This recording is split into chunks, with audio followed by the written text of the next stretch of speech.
Hey guys, I'm Sam Parham, co-director and co-producer of the Fusion League. Welcome to the behind the scenes for episode 3.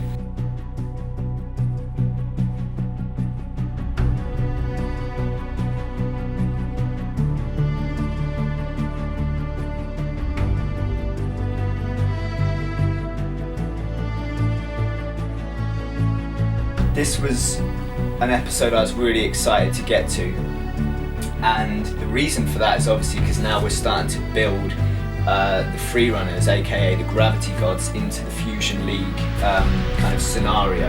It was great because we got our good friend Ryan Doyle down. Do you know these guys? No, but I swear I've seen them training before. Really decent? Yeah, they're not bad actually. And we got Matt Armitage, Chase Armitage, Mikey Wilson and Chrissy Lodge, all top free runners. Good. Right? Good, man. You don't know, but it's AJ and Jack. Jack, nice to meet you. Jimmy, welcome to the Oblivious Club. We were excited not only just to get the bunch together to kind of see what we can kind of come up with, but also to start building the whole essence of the gravity gods. Action!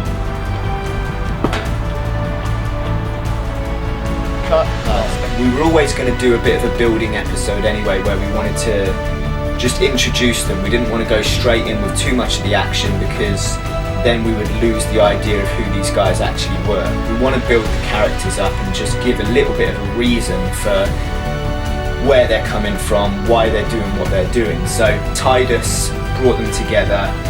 He's obviously scouted them out with Cage, and his whole kind of premise here is almost to set them a bit of a challenge. So it's almost kind of teasing towards that right now. We've been watching you.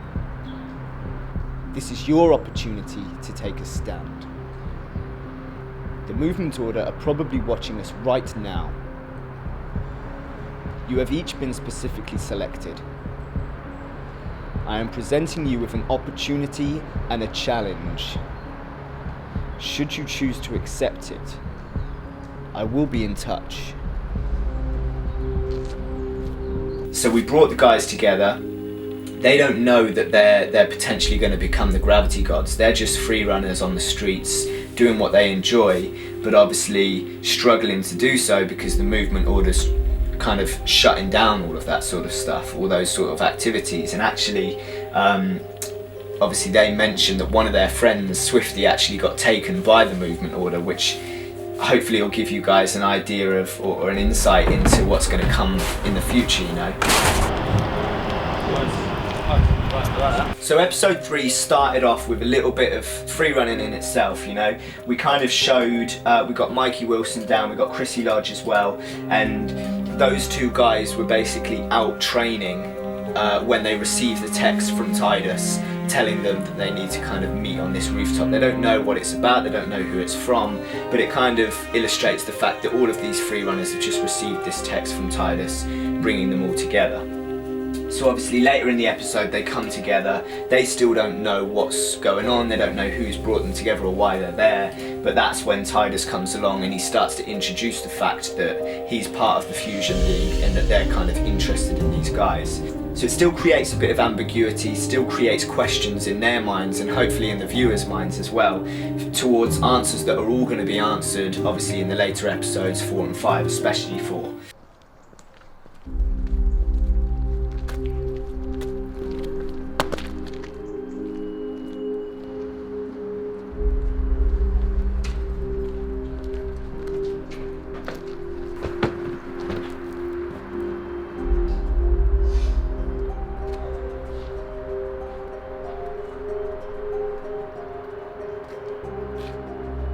So after that meeting, we then brought Titus and Cage together.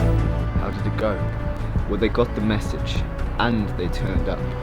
So they must be interested. As the plot thickens and as the characters kind of gain depth, we want to illustrate the fact that there's something deeper going on within Titus and Cage's roles. You know, it's ridiculous. But just being around those guys, it reminded me of the old times. Maybe you are right.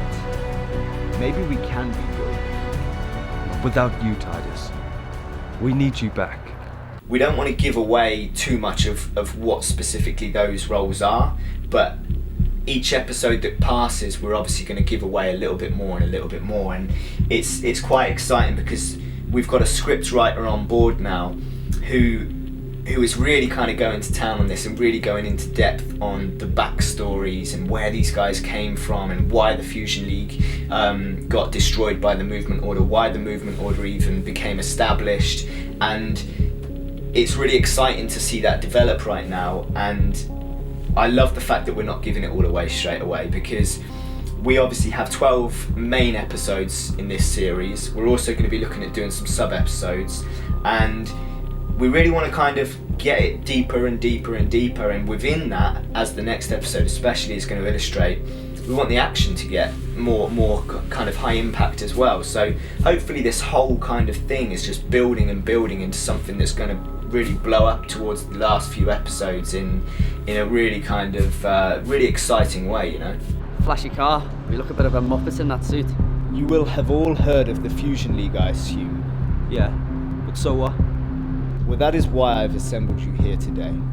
What do you mean? What's the Fusion League got to do with any of us? The Movement Order run this city now. The Fusion League and nothing. Yeah, we can't even free run anymore without the Movement Order shutting us all down. I think the best thing about Fusion League and what really makes this as good as it is and as good as it's gonna be is the amount of passion that's going into it and everyone that's kind of getting involved. Obviously this started off as quite a small sort of project, if you like, but everyone that's getting involved is really starting to show some real passion and creativity behind it to really kind of try and make it the best it can be.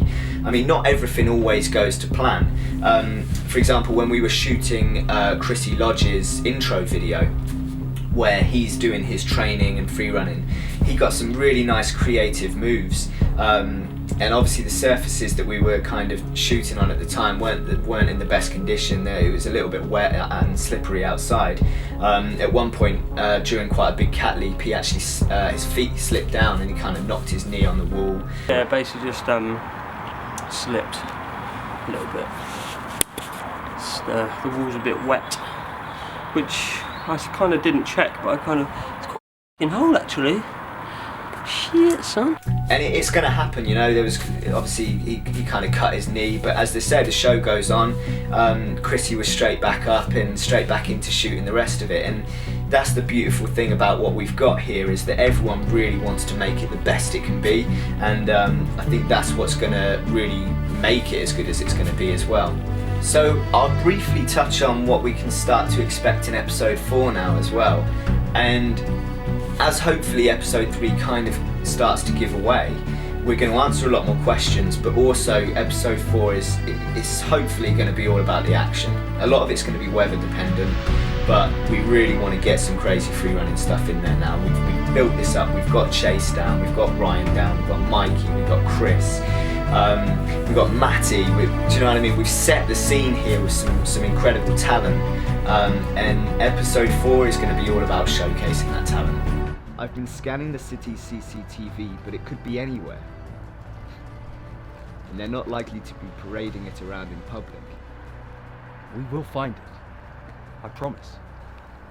I hope so.